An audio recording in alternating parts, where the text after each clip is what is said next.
Hello, I'm Martin Blaser. I'm the director of the Center for Advanced Biotechnology and Medicine, or CABM.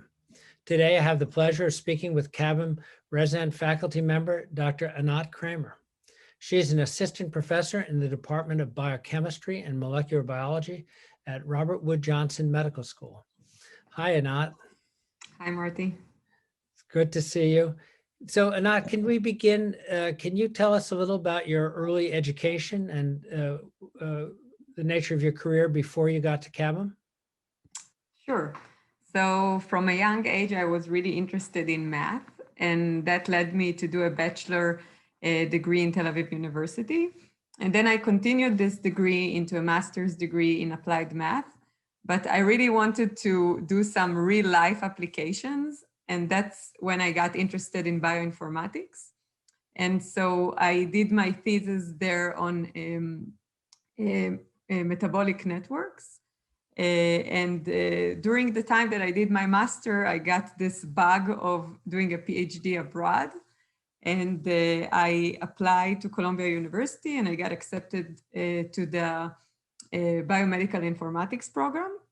Then I started to do research under the supervision of Professor Itzik Pear. And I shifted to statistical genetics in human cohorts.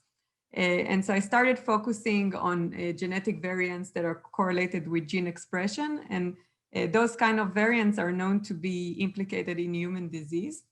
And this kind of laid the path of my postdoctoral work where I did a joint postdoc with two great scientists, Nir Yosef at UC Berkeley in a computational lab, and Nadav Achituv at UCSF in an experimental genomic lab.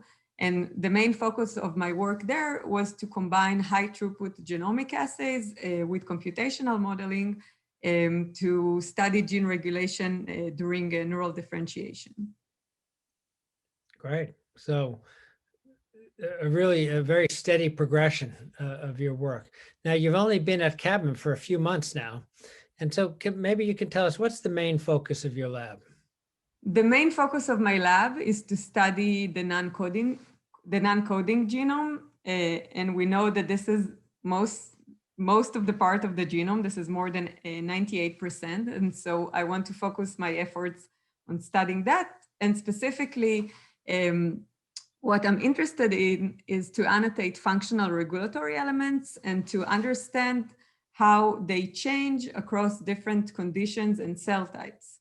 The second thing after that is to try and understand what are the implicated mechanisms in health and disease of those regulatory elements.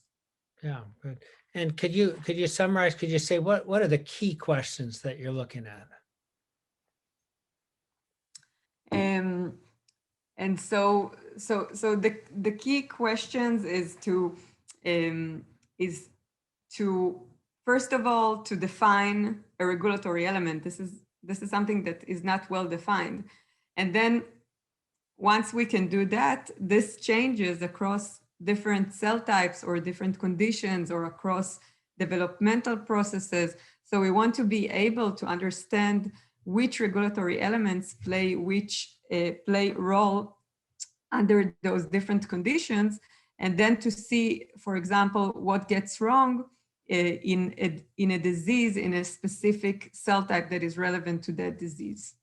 I would say overall that is the goal. So that is a very worthwhile goal. How specifically, how are you approaching it? So my field is very interdisciplinary, and it involves coupling high throughput genomic experiments with development of computational methods to explore those questions. And so a big part of the work is to develop sophisticated approaches to do smart experimental designs for those assays. And then we need to have good and statistically rigorous methods to understand the results of those assays and then gain insights about the biological implications. And also in terms of a more computational work, my lab is also interested in developing prediction models to find and characterize the regulatory elements from the data that we are already accumulated in that field. So that's a very broad aspect. Is there any particular new project that you find very exciting?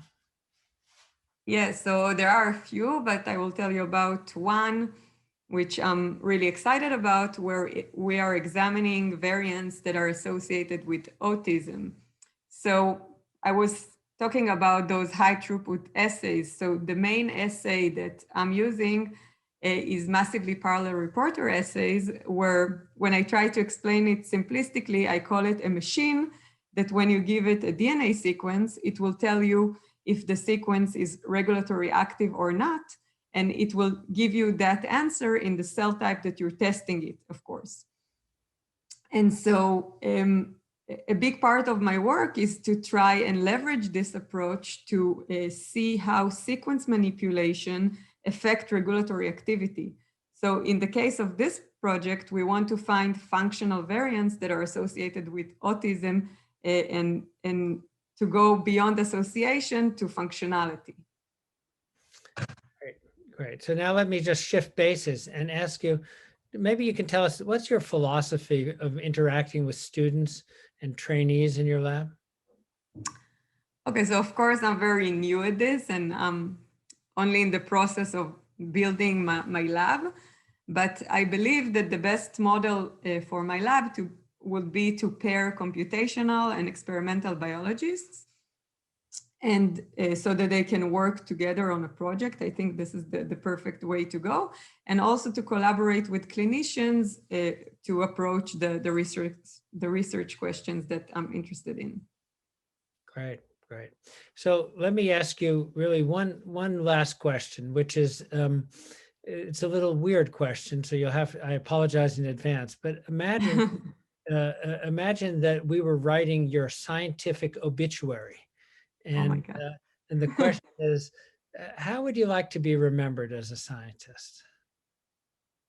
Okay, that's, I hope, many years ahead of me. Of course, you're very young. We hope it's, but it's really a question of what do you think?